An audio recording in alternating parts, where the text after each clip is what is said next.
আমরা আল্লাহর জন্য বাঁচি, আল্লাহর দ্বীনের জন্য। এখন দ্বীনের ক্ষতি যারাই করবে তাদের বিরুদ্ধেই সোচ্চার হতে হবে। আল্লাহ পাক বোঝার তৌফিক দান করুন। আমি যে কথা বলছিলাম, কোরআন নাজিল হয়েছে লাইলাতুল কদরে। এখন এই কদরের রাতকে ইবাদতের জন্য খাস করে নিতে হবে। শেষের দশক এবং বিজোড় রাত 21, 23, 25, 27, 29।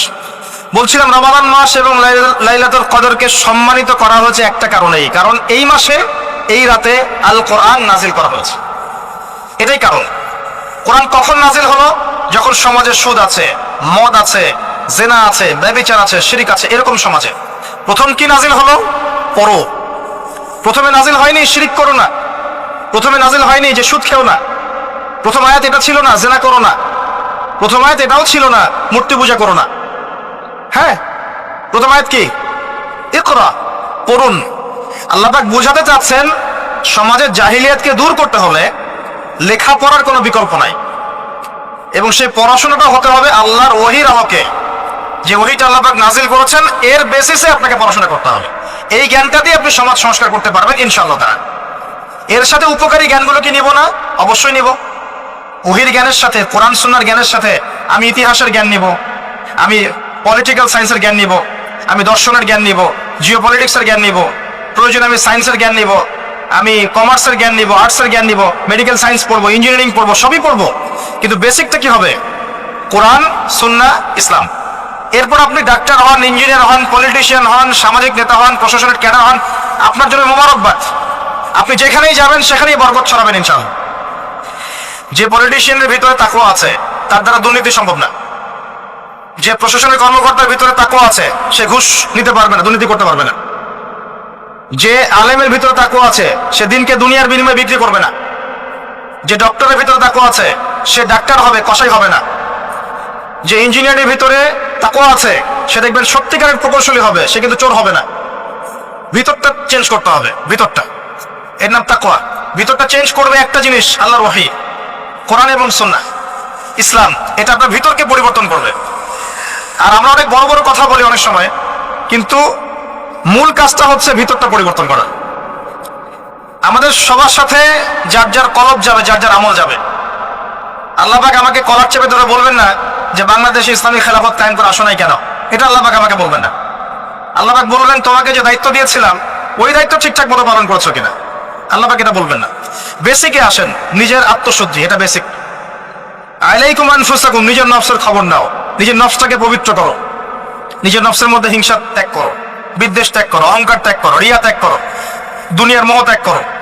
নিজের নফসের মধ্যে বেশি বেশি পরকারের ফিকির আনো, জিকির করো বেশি বেশি, কোরআন বেশি বেশি তেলাওয়াত করো, হালাল খাও, আদর্শ পরিবার গঠন করো, তাওহীদে থাকো, সুন্নতে থাকো, ইনশাআল্লাহ হাসতে হাসতে জান্নাতে চলে যাবেন।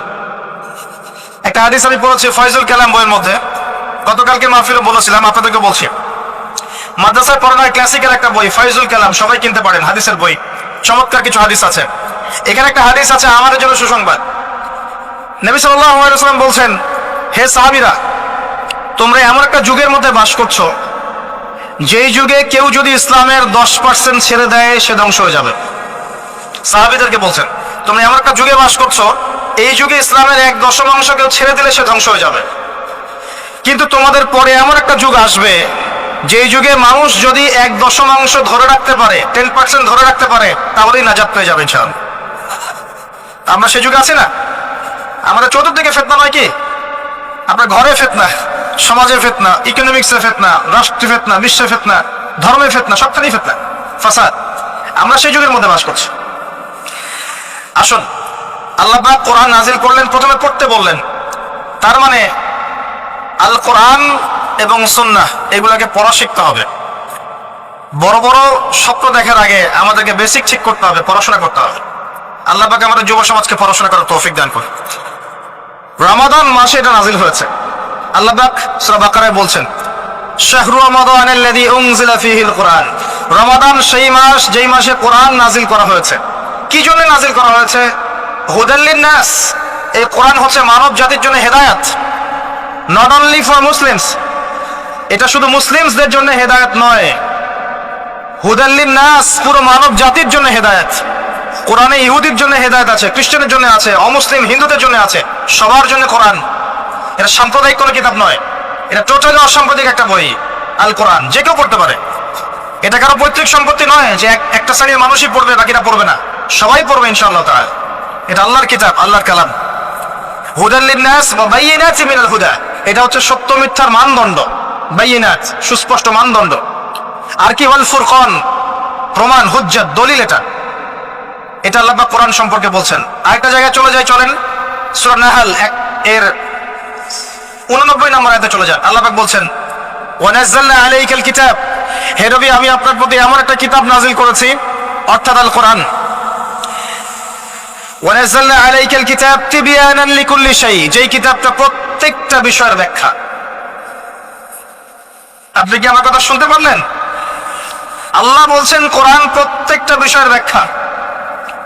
আপনার ব্যক্তি জীবন এখানে আছে, আপনার ব্যবসায়িক জীবন এখানে আছে, অর্থনৈতিক জীবন এখানে আছে, পারিবারিক জীবন এখানে আছে, সামাজিক লাইফ এখানে আছে, সবকিছু আছে। তিবিয়ানান লিকুল্লি শাই, প্রত্যেকটা বিষয়ের ব্যাখ্যা এখানে আছে। তিবিয়ানান লিকুল্লি শাই ওয়া হুদা ওয়া রাহমাতান ওয়া বুশরা লিল মুসলিমিন, এই কোরআন হচ্ছে হেদায়েত এবং রহমত, দয়া। ওয়া বুশরা লিল মুসলিমিন, মুসলিমদের জন্য সুসংবাদ এই কোরআন। শুরুতে আছে আলিফ লাম মিম যালিকাল কিতাব লা রাইবা ফি, এটা এমন একটা কিতাব যেই কিতাবের মধ্যে কোনো সন্দেহ নাই। কোন লেখক বলতে পারে আমার বইয়ের মধ্যে কোনো সন্দেহ নাই? সন্দেহের কোনো অবকাশই নাই। লা রাইবা ফি হুদাল লিল মুত্তাকিন, মুত্তাকিদের জন্য এটা হেদায়েত। মুত্তাকি কারা? আল্লাযীনা ইউমিনুনা বিল গায়ব, যারা অদৃশ্যে বিশ্বাস করে। ঈমানের 6 পিলার সবই অদৃশ্য নয় কি? আল্লাহ অদৃশ্য, ফেরেশতা অদৃশ্য, আসমানে আগের কিতাবগুলো দেখি নাই, অদৃশ্য। নবী রাসূলগণ দেখি নাই, অদৃশ্য। পরকাল ওয়াল ইয়াউমিল আখির দেখি নাই, অদৃশ্য। ওয়াল কদরি খায়রিহি ওয়া শাররিহি, তাকদীর অদৃশ্য। আল্লাযীনা ইউমিনুনা বিল গায়বি, মুত্তাকি তারা যারা গায়েবে বিশ্বাস করে, অদৃশ্যে বিশ্বাস করে। আর এখনকার শিক্ষা দর্শন আমাদেরকে শেখায় পশ্চিমাদের, চোখে যা দেখবো না বিশ্বাস করবো না। হ্যাঁ, তাদের দর্শন এরকম, যুক্তি দিয়ে প্রমাণ করতে পারবেন না, বিশ্বাস করবো না। বৈজ্ঞানিক ব্যাখ্যা দিতে পারবেন না, বিশ্বাস করবো না। সাইন্টিফিক্যালি প্রুভড হতে হবে, তারপর বিশ্বাস করবো। অনেক সময় দেখা যায় মুসলিমরাও এর গলতধারায় পড়ে যায় এবং বলে নামাজের উপকারিতার সাইন্টিফিক ব্যাখ্যা বলেন, তারপর নামাজ পড়বে। নামাজের সাইন্টিফিক ব্যাখ্যা লাগবে, তারপর নামাজ পড়বেন? আল্লাহ পাক বলেছেন ইয ক্বালা লাহু রাব্বুহু আসলিম ক্বালা আসলামতু লিরাব্বিল আলামিন। আল্লাহ পাক ইব্রাহিমকে বলেছেন আলাইহিস সালাম আত্মসমর্পণ করো, যখনই বলেছেন তখনই করেছেন। যখনই আল্লাহ পাক বলেছেন আত্মসমর্পণ করো, তিনি বলেছেন আসলামতু লিরাব্বিল আলামিন, আমি আত্মসমর্পণ করলাম। বাচ্চাকে জবাই করো, জিজ্ঞাসা করেননি এর পিছনে বিজ্ঞান কি, যুক্তি কি আর দর্শন কি? স্ত্রীকে রেখে আসো ওই জনমানব শূন্য জায়গায়, জিজ্ঞেস করেন নাই কারণ কি, রিজন কি, যুক্তি কি, বিজ্ঞান কি, দর্শন কি? আল্লাহ বলেছেন সামিআনা ওয়া আতানা, এর নাম ইসলাম। আল্লাহর আদেশ যেখানে এসে যাবে এখানে যুক্তি বিজ্ঞান দর্শনের প্রয়োজন নাই। এই কনসেপ্টে আপনাকে মৌলবাদী হতেই হচ্ছে, কিছু করার নাই। কারণ মৌলিক বিষয় আপনাকে মেনে চলতে হবে।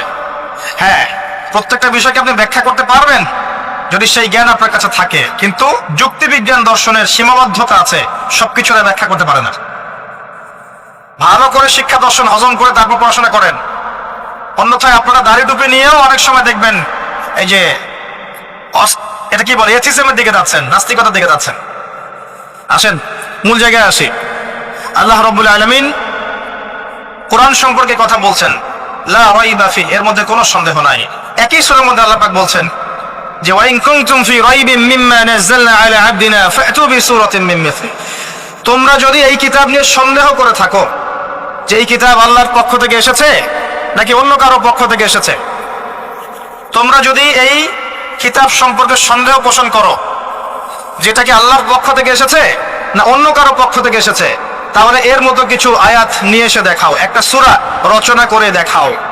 ওয়াদউ শুহাদাকুম মিন দুনিল্লাহি ইন কুনতুম সাদিকিন, তোমাদের যত সাক্ষী আছে, সহকর্মী আছে, তোমাদের সাপোর্ট দেওয়ার মতো যারা যারা আছে সবাইকে ডেকে নিয়ে আসো, এনে এই কোরআনের মতো একটা সূরা রচনা করে দেখো যদি সন্দেহ পোষণ করে থাকো।